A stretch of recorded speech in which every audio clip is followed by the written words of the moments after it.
Mr. Benson, he's There he going to is. have to, Mr. Andrin, can you hear me? There we go. All right, Mr. Andrin, do you have good service or not? Yeah, come back. Okay, because I'm going to tell you, if you're going to do that during the hearing, you can't do that. No, I understand. All right. And so it's my understanding that both Shannon as well as Michael are going to be doing a deferred judgment of conviction. Is that correct or not, Ms. Landgraf? I think they're both pleading to disorderly conduct with cost only, and then DJOC on the felony. I do not have a DJOC for Ms. Schneider. Okay, we signed one and I emailed it to the district attorney on June 18th. So did you bring that with you? Let me see if someone sent it to me. Because I have the plea questionnaire, I just do not have the deferred judgment. I have it. I'll print it and bring it here and sign it. Okay. And Kevin, did you get mine as well? I e-filed it, but didn't send it to you directly. We have yours taken care of, Mr. Benson. Thank you. All right, be right back. And is there any objection to the court doing a dual plea and sentencing? No, Your Honor. No, Your Honor.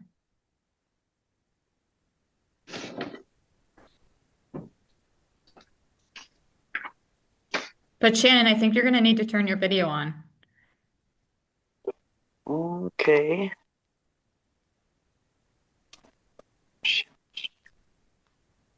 Oops.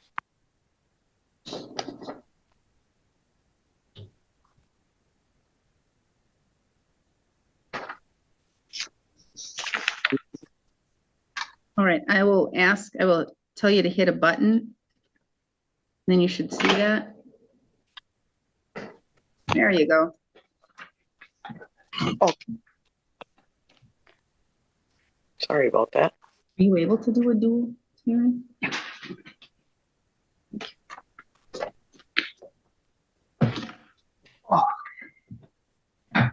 We will go on the record in the matters 25 CF 39 State of Wisconsin versus Michael Andrin and 25 CF 38 State of Wisconsin versus Shannon Schneider.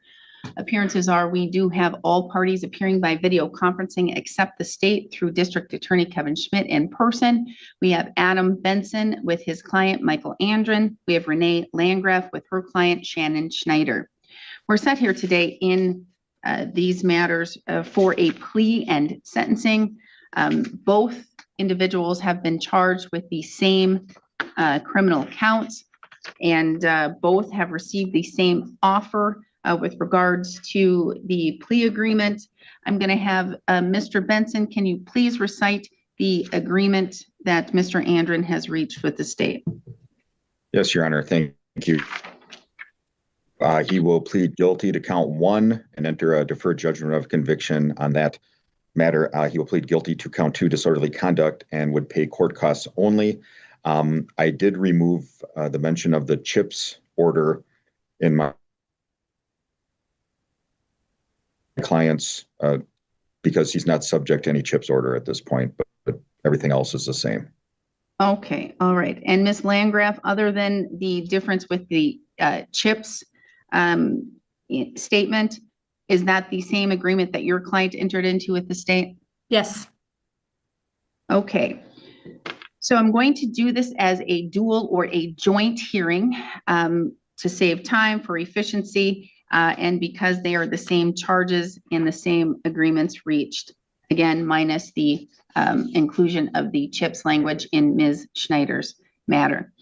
So I'm going to go over certain things with both of the individuals, and I'll start with Mr. Andrin. Mr. Andrin, I do have a plea questionnaire waiver of rights form. Did your attorney go over that document with you thoroughly? Yes, Your Honor. Did he essentially go over it word for word? Yes. And you understand everything completely? Yes, And is that your signature on the second page? it is. And it indicates that you're pleading guilty to count 1, physical abuse of a child and disorderly conduct. And you have reached an agreement with the state. Is that correct? Yes, it is. For some reason, I cannot get the plea questionnaire to work. All right. So you are 55 years old. You have 12 years of schooling. You can read, write. You understand the English language. No mental illnesses or disorders. No drugs, alcohol, or other medications. Is that correct? That is correct. You also have a deferred judgment of conviction document if the court were to accept that agreement. Did your attorney thoroughly go over that document with you? Yes, he did. And you understand everything on that document completely? I do. And that is your signature on the 3rd page. Correct. Do you understand that because you're charged with crimes, you are entitled to constitutional rights? Each of those rights is listed on the 1st page of both of those documents. Did your attorney thoroughly go over those rights with you? Yes, he did, Your Honor. And you understand them completely? I do. Do you need me to go over those rights with you in any more detail? I do not, thank you. You understand that by pleading guilty, you're waiving and giving up those rights? I do. Do you understand that if you're not a citizen of the United States, your plea could result in your deportation? I understand. Do you understand that with regards to this matter, the state would have to prove as to count 1 on or around November 18th, 2023, that in Burnett County, Wisconsin, you recklessly caused bodily harm to a child TT with a date of birth of December 4th, 2007. That would be a Class I felony. Do you understand what the state would need to prove? Yes, I do. You understand maximum possible penalty could be a fine of up to $10,000 or imprisonment of up to 3.5 years or both? Yes. As to count 2, disorderly conduct, do you understand the state would have to prove the same date, the same time, the same place that you engaged in abusive, unreasonably loud, or otherwise disorderly conduct, which tended to provoke a disturbance? Do you understand what the state would have to prove? Yes. You understand maximum possible penalty could be a fine of up to $1,000 or imprisonment up to 90 days or both? Yes. Do you understand that there is an agreement that the court would accept a deferred judgment of conviction for that felony and would order court costs only for the disorderly conduct? Do you understand I'm not bound to follow that? I do understand that. Said differently, that means I could sentence you to the maximum possible penalty of both of those crimes if I thought it was warranted. Do you understand that? Yes. Do you still wish to proceed and enter guilty pleas? Yes. You're entering guilty pleas by video conferencing. Do you understand you have a right to be here in person? Yes. And you are currently in Florida, correct? Yes. So you are asking the court to allow you to enter these pleas by video conferencing? Yes. If at any time you have any questions or concerns and you need to speak with your attorney, let me know and I'll send you into a confidential breakout session, okay? All right, thank you. Did you go over the criminal complaint with your attorney, and in particular, a section called the probable cause section that basically says what happened that day and why you're charged with these crimes? I did. For the most part, are those facts accurate? Yes, for the most part. Mr. Benson, may the court use the probable cause section of the criminal complaint to find a factual basis? Yes, Your Honor. Has anyone made any threats or any promises to you for you to plead guilty to these charges? No, ma'am. You're doing so freely and intelligently, telling the court you fully understand what you're doing? Yes, I do, Your Honor. And voluntarily? Yes. Has your attorney represented you competently? Yes. Has he answered all of your questions? Yes, Are you satisfied with his services? I am.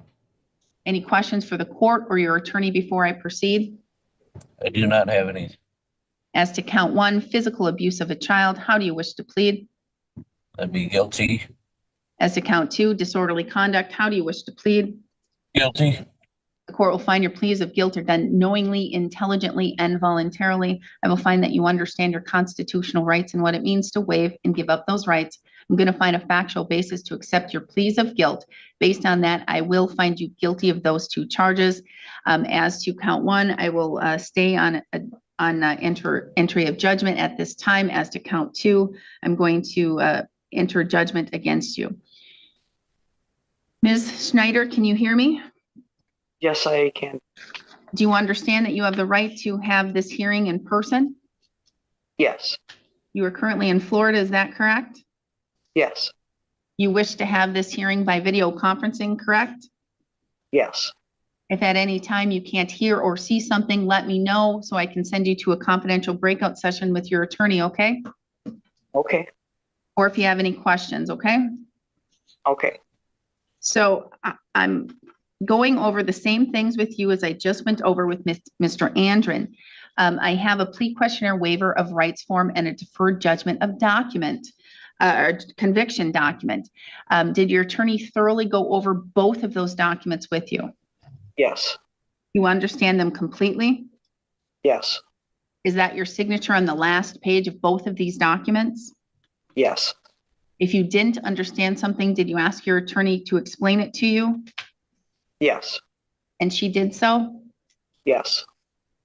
You are pleading guilty to one count of felony of child abuse recklessly causing harm and one count of disorderly conduct, a misdemeanor. Is that correct? Yes. You're 56 years old. You have 12 years of schooling. You can read, write. You understand the English language.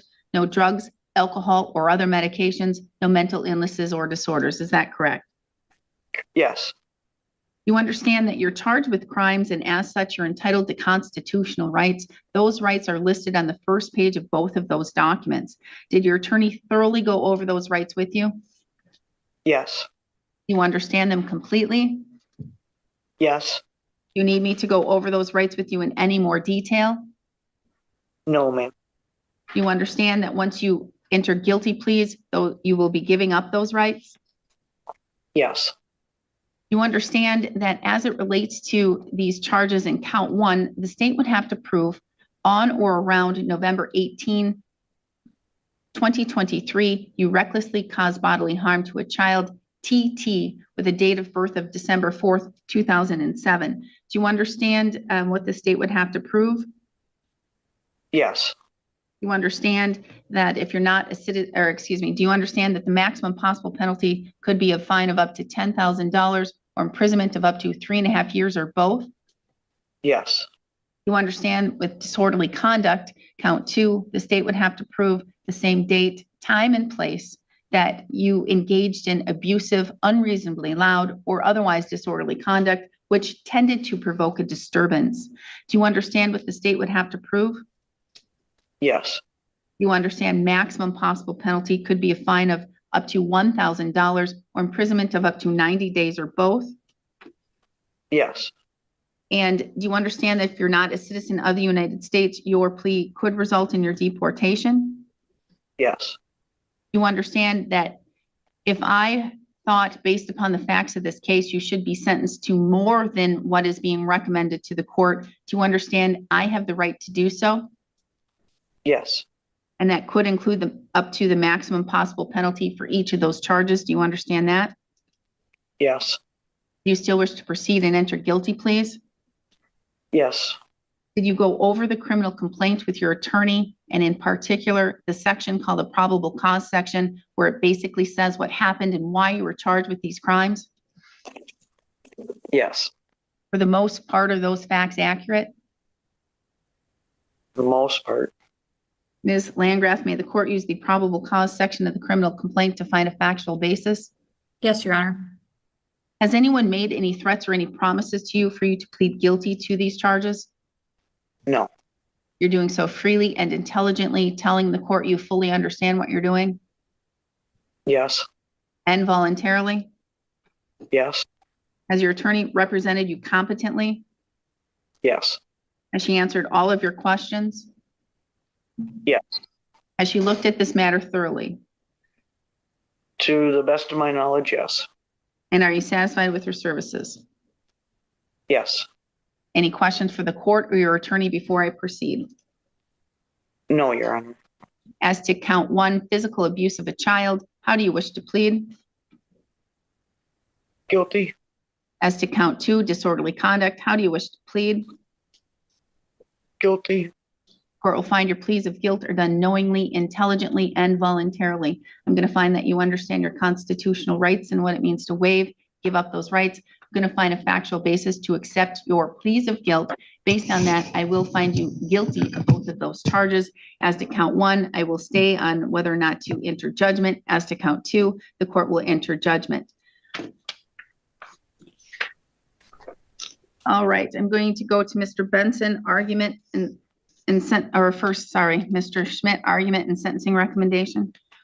I'd ask the court to follow this recommendation. I think it best appreciates the limited criminal history that both the parents have and what happened in this case. We talked with the victim, who turns 18 in about a little more than 4 months.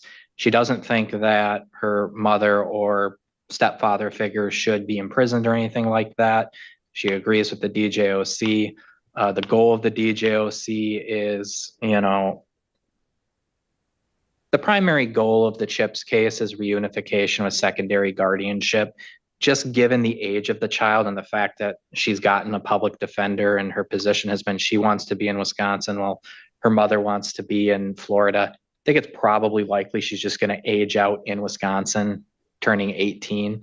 So in the eventuality that something else comes to pass, the compliance with the CHIPS order and Shannon Schneider's DJOC should accompany that. Otherwise, all the interests of the public are met here with one actual conviction with the DC, appreciating the seriousness of the offense with that, and then the DJOC a chance to show, hey, we've always been law-abiding people. We're going to continue being law-abiding people. Thank you. All right.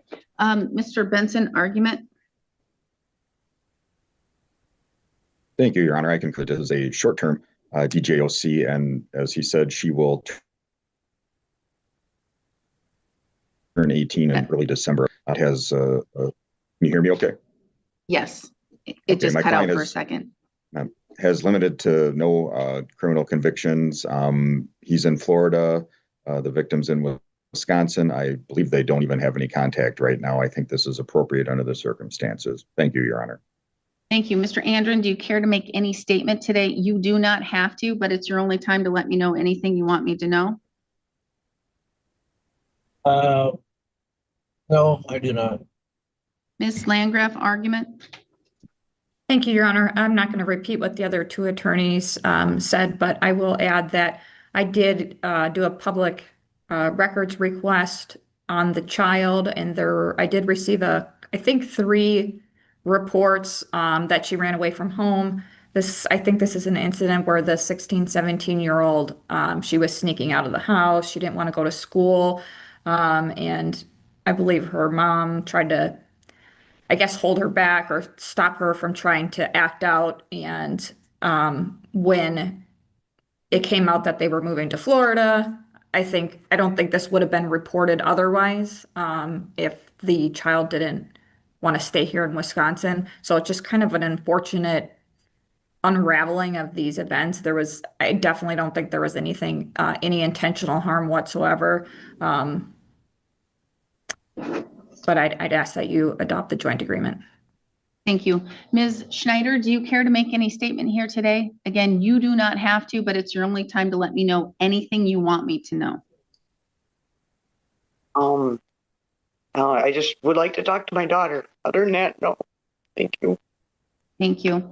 I understand where all of the parties are coming with this, in this case, and Ms. Landgraf, I understand your argument completely, and it makes complete sense.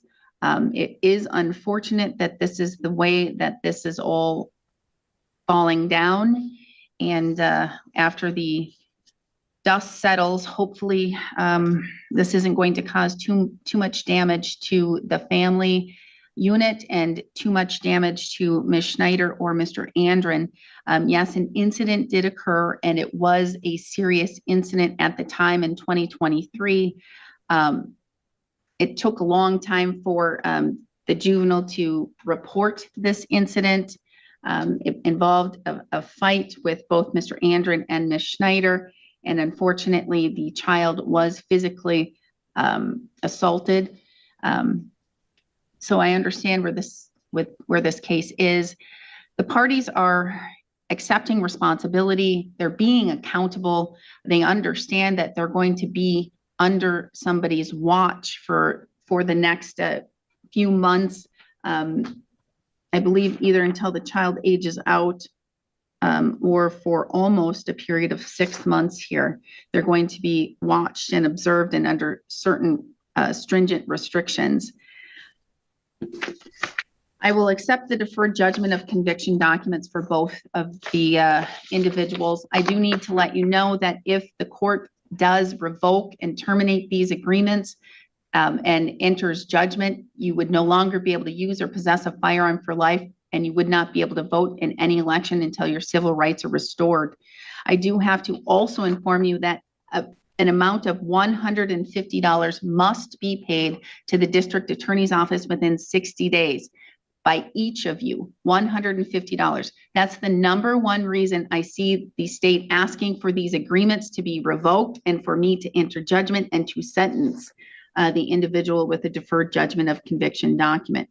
So please follow that and get that $150 paid to the district attorney's office within 60 days.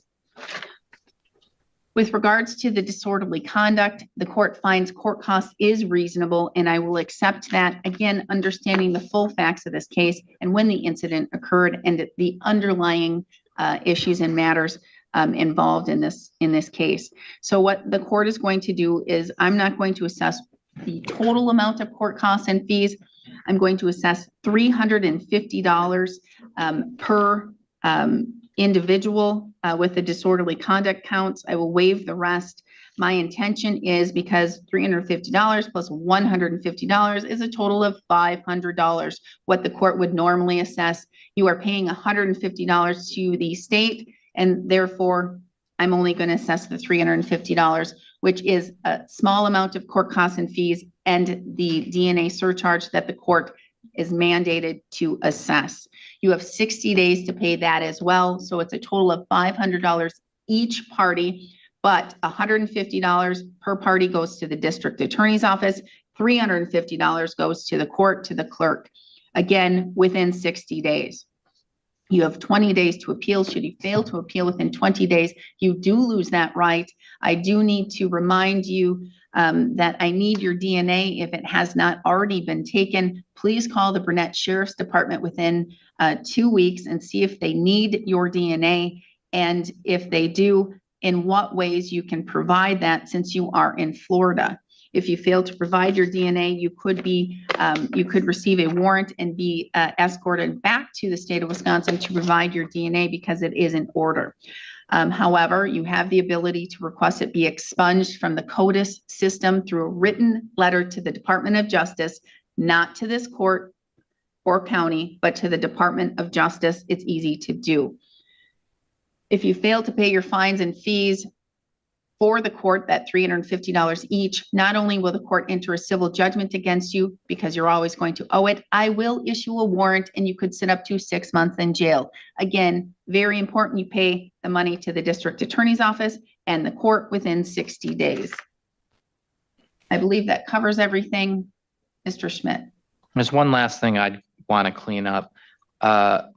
In June, we changed Ms. Schneider's bond to say she can have contact if approved by the caseworker. We never changed Mr. Andrin's to say the same. I'm asking the court if we want to do that here. The victim has said she'd like to start phone contact with them. Well, I'll just say that he can have contact. He doesn't have to go through a worker. He's not under CHIPS. But he's under a signature bond. Right. So I'm saying he can have contact. I'm not going to say through a worker or with approval of a worker. I'm going to say he can have direct contact. No approval necessary, as long as the juvenile wishes to speak with him. Sure. I just want to make sure we amend bond so it doesn't say no contact like it does now. So he can have no abusive contact with juvenile. Thank you. Anything further from Mr. Benson or Ms. Landgraf? No, Your Honor. Thank you. No, Your Honor. Thank you. All right. Thank you. Well, the juvenile wants contact with both? Yes, but right now she just wants phone contact, and then as it goes on, further contact. All right, I'm going to amend Ms. Schneider's as well. She doesn't need permission through the social worker. I think the juvenile is 17. She's almost 18. She can either go right to voicemail or not respond if she wishes. So I'm going to amend Ms. Schneider's bond as well to no abusive contact with juvenile. You no longer need the permission of the social worker. Thank you, Your Honor. Thank you. All right, and it's just telephone contact right now, or perhaps letter contact. I'll allow you to write written communication as well. Anything further? Not for me. Oh, Your Honor. No. All right, thank you. Then we are adjourned. Thank you. Thank you. Thank you.